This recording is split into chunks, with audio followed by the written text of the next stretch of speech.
In today's video, I'm going to show you how to create a syringe icon in Figma in just a few simple steps. This is a really quick and useful method if you want to add clean medical style icons to your designs without having to draw them from scratch.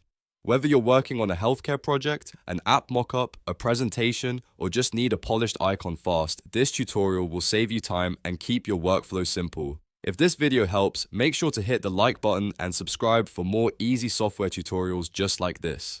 Alright, let's jump straight into Figma. First, make sure you're inside your design file. Once you're in the canvas, look down at the bottom toolbar and click the Actions icon. This is where Figma keeps a lot of helpful tools, shortcuts, and plugin options. After that, click on Plugins and Widgets. This will open the plugin section where you can search for tools that help you build designs faster. In the search bar, type Iconify and run the plugin. Iconify is one of the best icon libraries for Figma because it gives you access to thousands of ready-made icons in just a few clicks. Once the plugin opens, go to the search bar and type syringe, then press enter to search. You should now see different syringe icon options appear in the results.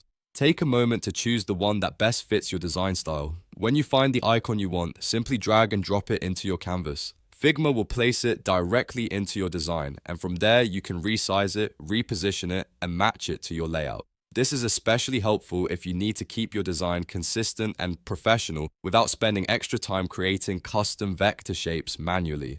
And that's it. You've now created a syringe icon in Figma using Iconify. Super easy, super fast, and a great trick to have in your design workflow.